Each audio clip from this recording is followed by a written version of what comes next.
વિદ્યાર્થી મિત્રો, ચેપ્ટર 9 સ્વાધ્યાયનો ચોથો એક્ઝામ્પલ. નીચે આપેલ વિધાનો કાળજીપૂર્વક વાંચી કારણ સહિત તે સાચા છે કે ખોટા તે જણાવો. એમાંનું પહેલું વિધાન છે રબર નો યંગ મોડ્યુલસ સ્ટીલ કરતા મોટો છે. સ્ટીલ કરતા મોટો હોય છે. વિધાન સાચું છે કે ખોટું? તો આપણે પહેલા તો યંગ મોડ્યુલસ લખીએ.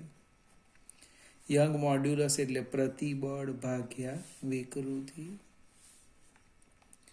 હવે વિકૃતિ કેવી રીતે લખાય? તો કે delta L by L. Rubber અને સ્ટીલના છેડે આપણે સમાન બળ લગાડીએ અથવા તો સમાન પ્રતિબળ, સમાન પ્રતિબળ એટલે સરખું બળ લગાવીએ. આડછેદનું ક્ષેત્રફળ અને બળ સરખું લઈએ. એ સેપરેટ શબ્દ લખવા કરતાં સમાન પ્રતિબળ માટે રબરની લંબાઈમાં થતો વધારો સ્ટીલ કરતા વધારે છે. આનો અર્થ શું થાય કે રબર માટે વિકૃતિ મોટી, રબર માટે વિકૃતિ મોટી મળે. એનો અર્થ યંગ મોડ્યુલસ નાનો, એટલે કે ઉપરનું જે વિધાન છે કેવું કહેવાય? ખોટું. ફરીથી સમાન પ્રતિબળ, પાછો એકવાર સમજાવું. સમાન પ્રતિબળ એટલે આડછેદનું ક્ષેત્રફળ અને એને છેડે લટકાવેલું બળ કેવું? રબર હોય કે સ્ટીલ સરખું છે. ત્યારે રબરની લંબાઈમાં થતો વધારો એ સ્ટીલ કરતાં મોટો હોય. ઇટ મીન્સ વિકૃતિ મોટી. આ ભાગ મોટો એટલે વિકૃતિ મોટી. ઇટ મીન્સ યંગ મોડ્યુલસ નાનો. બીજો પ્રશ્ન છે બી, કે ગૂંચળાનું ખેંચાણ. ગૂંચળું મીન્સ આપણે સ્પ્રિંગ લઈ લો. સ્પ્રિંગ, આ સ્પ્રિંગની વાત કરીએ. ખેંચાણ લંબાઈ વધારો તેના આકાર મોડ્યુલસ પરથી નક્કી થાય છે. હવે આ ગૂંચળું જે છે, સ્પ્રિંગ છે, એને તમે આ રીતના બળ લગાડો તો બે વસ્તુ થાય. તમે જો તેની લંબાઈ તથા આકારમાં પણ ફેરફાર થાય. ખેંચો ને તમે આ રીતે એના પર બળ લગાડો સમાન મૂલ્યનું પરસ્પર વિરુદ્ધ દિશાનું, અથવા એને દબાવો, જે કરો તે, બંનેમાં શું થાય છે? લંબાઈ તથા એના આકારમાં ફેરફાર થાય. એટલે આકાર પ્રતિબળ પણ ઉદ્ભવે. આકાર પ્રતિબળ પણ ઉદ્ભવે. આથી ગૂંચળાના ખેંચાણ એટલે લંબાઈનો વધારો અને આકાર સ્થિતિસ્થાપકતા અંક વચ્ચે સંબંધ છે. એનો અર્થ જે વિધાન છે એ સાચું છે. અને એકલું તણાવ પ્રતિબળ નથી લેવાનું. એનો વધારો આકાર પ્રતિબળ પર પણ આધાર રાખે છે. એટલે આ સ્પ્રિંગની અંદર બે પ્રતિબળ આવવાના, તણાવ અને આકાર. ફરીથી આ રબર અને સ્ટીલમાં રબર ખરેખર સ્થિતિસ્થાપક દ્રવ્ય જ નથી. ખરેખર પણ આપણા કોર્સમાં સમજૂતી આપી નથી. આ ચોથો એક્ઝામ્પલ હતો. પાંચમો જઈએ. પાંચમો એક્ઝામ્પલ શું છે એની રકમ હું સમજાવું તમને. 0.25 સેન્ટીમીટર વ્યાસ ધરાવતા બે તાર પૈકી એક સ્ટીલનો અને બીજો પિત્તળનો છે. આકૃતિ મુજબ તેમને ભારિત કરેલા છે. ભારવિહીન અવસ્થામાં સ્ટીલના તારની લંબાઈ આટલી અને પિત્તળના તારની લંબાઈ આટલી છે, તો સ્ટીલ અને પિત્તળના તારમાં લંબાઈમાં થતા વધારાની ગણતરી કરો. મજાનો દાખલો છે. હું આકૃતિની મદદથી રકમ સમજાવું. 2 તાર છે. આ એક સ્ટીલ લઈ લઈએ. અહીં એક વજન લટકાવેલું છે.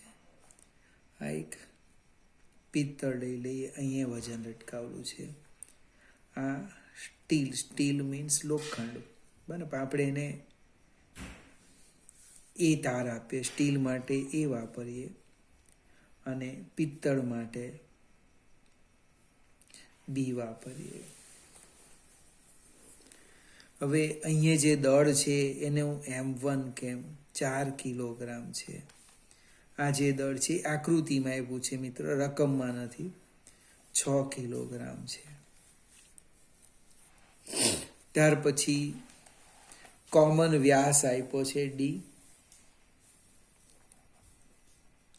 0.25 સેન્ટીમીટર, એટલે ત્રિજ્યા આવવાનું D/2. વ્યાસ ભાગ્યા 2 કરો એટલે 0.125 સેન્ટીમીટર, એટલે R બરાબર 0.125 ઇન્ટુ 10⁻² મીટર ત્રિજ્યા આવી ગઈ. હવે લંબાઈ લઈએ. સ્ટીલ માટે એટલે LA, જ્યારે ભાર ન લટકાવે ને તે સમયની વાત કરતા છે. સ્ટીલ માટે LA 1.5 સેન્ટીમીટર મીટર છે અને પિત્તળ માટે 1 મીટર છે. આપણે ડેલ્ટા LA અને ડેલ્ટા LB શોધવાના છે. થોડી કોમન ચર્ચા કરીએ.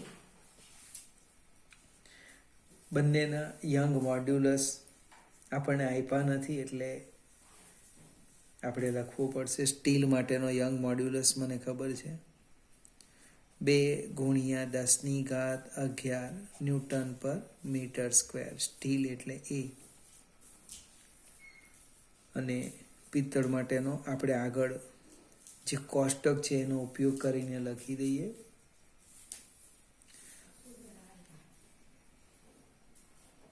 યંગ મોડ્યુલસ 0.91 ×10⁻11 ન્યૂટન પર મીટર સ્ક્વેર. ફરીથી આપણી જો પરીક્ષામાં આ દાખલો પૂછાય તો તમારે આ માહિતી માંગી લેવાની. યંગ મોડ્યુલસ સ્ટીલનો કેમ યાદ રહી? વારંવાર ઉપયોગમાં આવે. બીજા દ્રવ્યોનો આપણને યાદ નથી. હવે કોમન ચર્ચા કરીએ. યંગ મોડ્યુલસ તો કે પ્રતિબળ ભાગ્યા વિકૃતિ, એટલે કે યંગ મોડ્યુલસ પ્રતિબળ તો કે F/A ડેલ્ટા L/N. હવે અહીંયા વજન આવે છે. વજન એટલે F બરાબર લખવાના mg L A delta L, એટલે કે ડેલ્ટા L ને સૂત્રના કરતા કરી દેવું. mgL એની જગ્યા લખી દેવું πr², યંગ મોડ્યુલસ. હવે આજે ચર્ચા છે ટોટલી કોમન કરી. બને હવે સામે લખવાનું. એક બાજુ સ્ટીલ લખો અને બીજી બાજુ પિત્તળ લખી દેવું. તો અહીંયા લખવાના delta LA M1 G L1. G common છે એટલે એમાં 1 નહીં આવશે. πr² Young modulus 1. અહીંયા લખો ડેલ્ટા LB M2. હવે M2 હું તમને સમજાવું. G L2 divide by πr² Young modulus 2.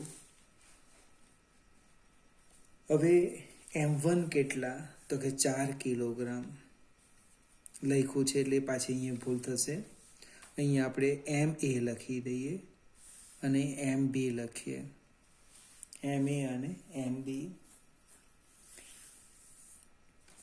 તો સ્ટીલ માટે એમ એ કેટલા થવાના ફિગર જો. સ્ટીલ માટે આ જે તાર છે, હવે આ વજન વગરનો છે એટલે એનું દળ થવાનું m1 પ્લસ m2. પિત્તળ માટે શું થવાનું? mb બરાબર m2. આ પિત્તળનો તાર એટલે આ આકૃતિ થવાની. ખ્યાલ આવશે ને? સ્ટીલ માટે આ આકૃતિ, આનું વજન આવે પણ એ અવગણવાનું છે એટલે આ બેનો સરવાળો કરવાનો. એમ એ આમ લખાશે m1 પ્લસ m2 અને mb ઇક્વલ ટુ m2. આપણે બધી જ કિંમત મૂકી દઈએ.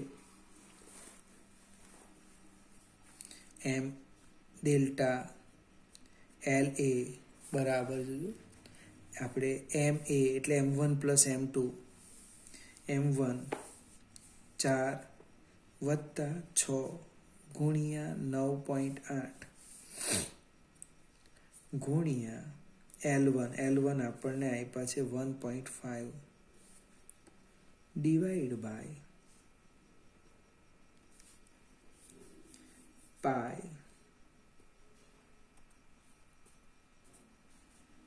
પાય એટલે 3.14. આર કોમન છે અને એમાં 1 નહીં આવશે. 0.125 વર્ગ અને -2 છે એને -4 લખી દેમ. યંગ મોડ્યુલસ એ એટલે સ્ટીલ માટે 2 ગુણ્યા 10⁻11. સાદુરૂપ આપો જે આવે જવાબ. ફરીથી મિત્રો, આ જ એક અગત્યનું હતું, દળ. બંનેમાં દળ અલગ અલગ આવે. સેમ તમે આમાં કિંમત મૂકી દો. સાદુરૂપ આપો એટલે લંબાઈમાં થતો ફેરફાર આવી જશે. આપણે ખાસ કાળજી કઈ રાખવાની, આવા દાખલાની અંદર કમ્પેરિઝન હોય તો સામે લખો LA LB, યંગ મોડ્યુલસ એ યંગ મોડ્યુલસ બી, અને ત્રિજ્યા કોમન છે MA અને MB લખી દેવાનું હતું સામે. પછી આ કોમન ચર્ચા લખવાની. આ સૂત્ર મેળવ્યું, સૂત્રના કરતા કરી સેપરેટ લખી દેવા. આ રીતના કિંમત મૂકો એટલે જવાબ આવી જાય. કોઈ દિવસ આપણી ભૂલ નહીં થાય. આગળ જઈએ. આ સાદુરૂપ હું તમારા પર છોડું છું. છઠ્ઠો એક્ઝામ્પલ. એલ્યુમિનિયમના સમઘનની કિનારી 10 સેન્ટીમીટર લાંબી છે. સમઘન આપેલો છે એટલે દરેક બાજુની લંબાઈ એની સરખી થવાની 10 સેન્ટીમીટર. એનો અર્થ 0.1 મીટર. આ ઘનની એક સપાટી સિરોલમ દિવાલ સાથે જડિત કરેલ છે એટલે ફિગર સમજાવું. આ દિવાલ છે, આ આપણે સમઘન લઈ લઈએ. આમ એની દરેક બાજુ 10 સેન્ટીમીટર છે. તેની વિરુદ્ધ તરફની સપાટીએ 100 કિલોગ્રામ દળ જોડવામાં આવે છે એટલે અહીંયા દળ જોડવામાં આવે. M બરાબર 100 કિલોગ્રામ. વચ્ચે નથી લગાડતા, અહીંયા લગાવીએ છીએ. એલ્યુમિનિયમનો આકાર મોડ્યુલસ એટલે કેપિટલ G 25 ગીગા પાસ્કલ. ગીગાનો અર્થ થાય 10⁹ પાસ્કલ. વિદ્યાર્થી મિત્રો, આ થોડા પૂર્વક છે. આપણે ભાગ 1માં પાછળ આપ્યા છે, મેં તમને સમજાવ્યા પણ હશે. કિલો 3, મેગા 6, ગીગા 9 અને માઇનસ આવે મિલી -3, માઇક્રો -6 અને અહીંયા પૂર્વક લખેલો હોય તે. બીજું કંઈક આપ્યું છે. હવે આ વજનને કારણે શું થવાનું? આવો આકાર બનવાનો. આવો. તો આ જે છે ને, આ આપણે ડેલ્ટા એક્સ શોધવાનું છે. હવે ડેલ્ટા એક્સ શોધવાના આપણે કેવી રીતે લખીએ તો જોઈએ. પહેલાં તો આકાર પ્રતિબળ લખું છું. આકાર પ્રતિબળ આકારનો યંગ મોડ્યુલસ ડાયરેક્ટ જ લખીએ. આકાર સ્થિતિ સ્થાપકતાંક, આ ખોટું થયું મારું. આકાર સ્થિતિ સ્થાપક અંક જી બરાબર પ્રતિબળ છેદમાં વિકૃતિ. હવે પ્રતિબળ તો આપણે લખવાનું, વિકૃતિ કેવી રીતે લખીએ? તો આ ખૂણો યાદ આવે ને, એટલે ડેલ્ટા એક્સ બાય એલ લખવાના છે. એટલે કેપિટલ જી પ્રતિબળ એફ બાય એ અહીંયા લખવાના ડેલ્ટા એક્સ બાય એલ. એટલે જી એફની જગ્યા થાય વજન છે એટલે mg L by A delta X. એટલે ડેલ્ટા એક્સને સૂત્રના કરતા કરો mg એ એટલે એલ સ્ક્વેર. સમઘન છે ને, એટલે સમઘનની બાજુનું ક્ષેત્રફળ આવશે એલ સ્ક્વેર ઇન્ટુ જી. એક એલ નીકળી જવાનો અને આ એલ સરખા જ આવવાના. એક એલ નીકળી જાય એટલે શું થાય? સાઈડ પર લખીશું બાજુમાં ડેલ્ટા એક્સ બરાબર mg by L capital G. M 100 kilogram છે, 9.8 0.1 ગુણ્યા જી છે 25 ગુણ્યા 10⁻⁻ પ્લસ 9 ગીગા છે ને. હવે 9.8 અને 0.1 એટલે 98 થશે. ત્યાર પછી 100/25 એટલે 4 થવાના. 100/25 એટલે કેટલા થશે? 4 થશે. એટલે 98 ગુણ્યા 4 ગુણ્યા 10⁻⁻9 એટલે 8 ચોક 32 વધી આવી તો 36 ને 3 39 ગુણ્યા 10⁻⁻9 મીટર. સૂક્ષ્મ ઘટાડો -9 આવે છે. 9 કદાચ કંઈક ગણતરીમાં ભૂલ હોય, ચોપડીનો જવાબ તરત ચેક કરજો. ફરીથી એક વખત મેઇન પોઈન્ટ્સ તો અહીંયા જ છે. આકાર સ્થિતિસ્થાપકતાંક પ્રતિબળ વિકૃતિ લખ્યું, સાદું રૂપ આપ્યું, જે શોધવાનું તે લખી દીધું. એમ 100 આપ્યા, જી 9.8, આ એલ તો એક નીકળી ગયા, એલ જી 10 સેન્ટીમીટર એટલે કેટલા થવાના? 0.1 થશે. હવે આમાં કેલ્ક્યુલેટરની પણ લગભગ જરૂર ન પડી. આગળ જઈએ. 7મો એક્ઝામ્પલ. નરમ સ્ટીલમાંથી બનાવેલા 4 પોલા અને સમાન નળાકાર વડે 50,000 કિલોગ્રામ દળવાળા મોટા સ્ટ્રક્ચરને આકાર આપવામાં આવ્યો છે. દરેક નળાકારની અંદર અને બહારની ત્રિજ્યા અનુક્રમે આટલી છે. ભાર વહેંચણી સમાન રીતે થાય છે તેમ ધારીને બધા નળાકારમાં દાબીય વિકૃતિની ગણતરી કરો. પોલો નળાકાર છે, 4 આમ બને. આપણે જસ્ટ સમજાવવા પ્રયત્ન કરો. આ રીતે આ ભાગ જરાક જાડો લઈ લઈએ. આ એની અક્ષ છે. આ અંદરની ત્રિજ્યા R1 અને બહારની ત્રિજ્યા R2. 4 નળાકાર સરખા જ છે. હવે કુલ દળ જે છે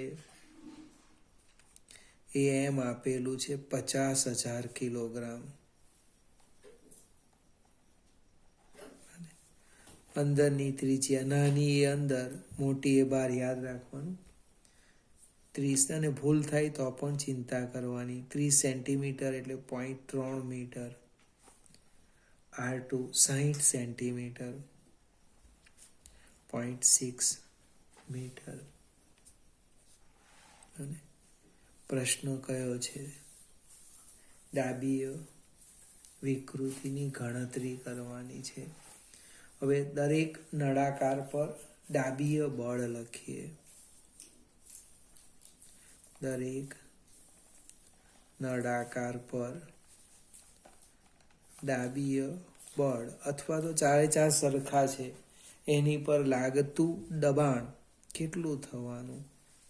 તો F/4. 4 સરખા છે ને, F કેવી રીતે લખવાના? તો કે mg/4. m 50,000 ગુણ્યા 9.8 ભાગ્યા 4. કોઈક વાર એવું લાગે ને 9.8ની જગ્યાએ 10 લઈ લેવાના. એટલે અહીંયા F' ડાબીય બળ લખું.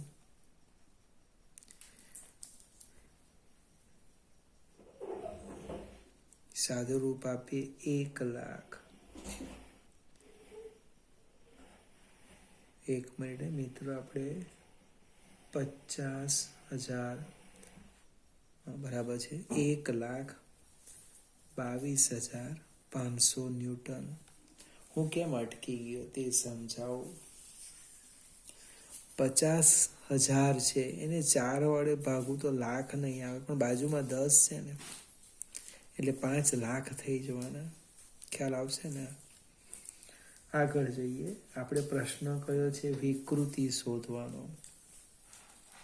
ક્ષેત્રફળ શોધી કાઢીએ, એ પણ એક અગત્યનું છે. ક્ષેત્રફળ પોલા નળાકારનું, એટલે πr² -πr1². પાઈ બહાર કાઢી લઈએ.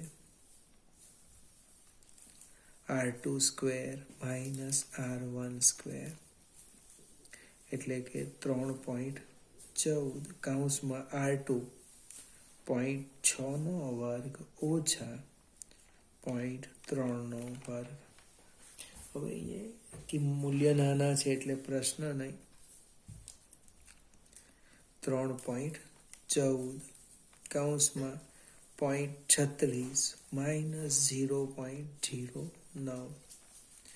જો ખૂબ મોટા હોય તો અવયવના સૂત્રનો ઉપયોગ કરવાનો. a ઓછા b, a વત્તા b. સરળતાથી આપણે ગણી શકીએ. એટલે ક્ષેત્રફળ આવશે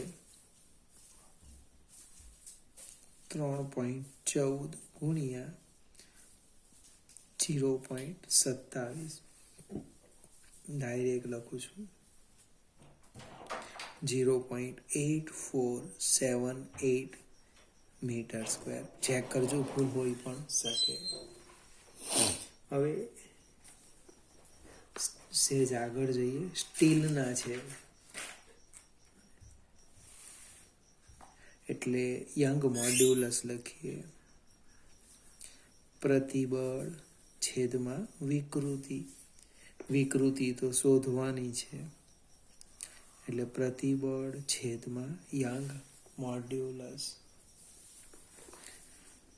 એટલે કે વિકૃતિ બરાબર પ્રતિબળ F' a યંગ મોડ્યુલસ. પાછો પ્રશ્ન ઉદ્ભવ્યો.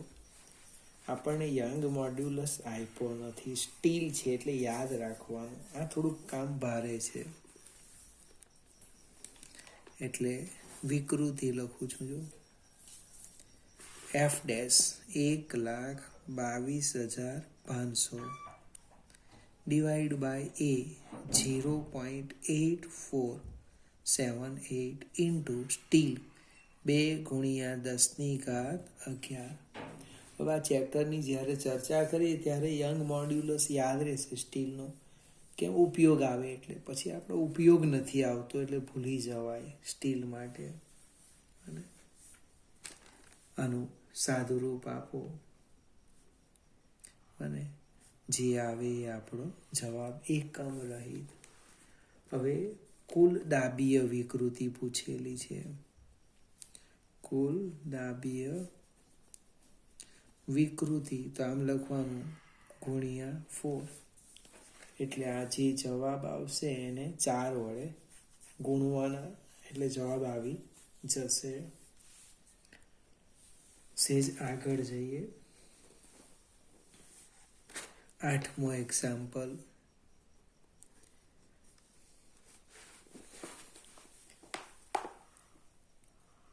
15.2 મિલીમીટર ગુણ્યા 19.1 મિલીમીટર લંબચોરસ આડછેદનું ક્ષેત્રફળ ધરાવતા તાંબાના એક ટુકડાને 44,500 ન્યૂટન બળના તણાવ વડે ખેંચવામાં આવે છે, જેથી માત્ર સ્થિતિસ્થાપક વિરૂપણ ઉદ્ભવે છે. તો ઉદ્ભવતી વિકૃતિની ગણતરી કરો.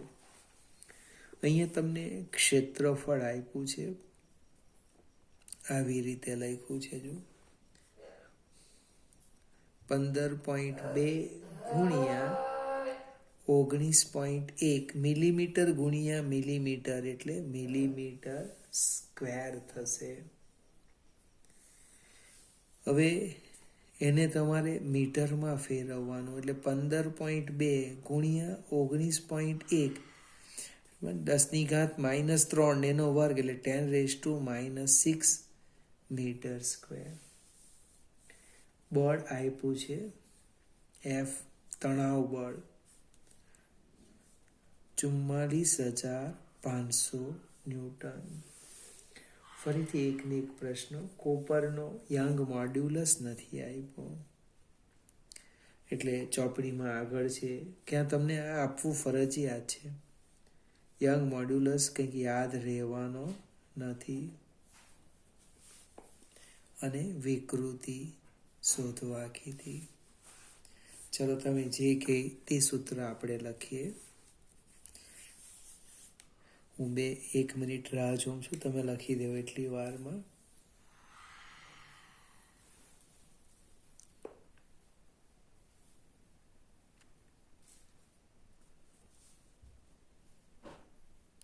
આશા રાખું લખાઈ ગયું હશે. યંગ મોડ્યુલસ પ્રતિબળ ભાગ્યા વિકૃતિ, આટલું જ લખવાનું હતું. એટલે કે વિકૃતિ બરાબર પ્રતિબળ F/A છેદમાં યંગ મોડ્યુલસ, એટલે કે વિકૃતિ F/A યંગ મોડ્યુલસ. કિંમત મૂકી દો 44,500. 15.2 ગુણ્યા 19.1 ગુણ્યા 10⁻⁻6 યંગ મોડ્યુલસ 1.2 × 10⁻11. જે આવે આપણો જવાબ. વિકૃતિને એકમ નથી, યાદ રાખજો. 9મો એક્ઝામ્પલ એ તમારા પર છોડી દેમ. હું આશા રાખું 9માની ગણતરી કરીને તમે મને વોટ્સઅપ પર ફોટો મોકલાવશો.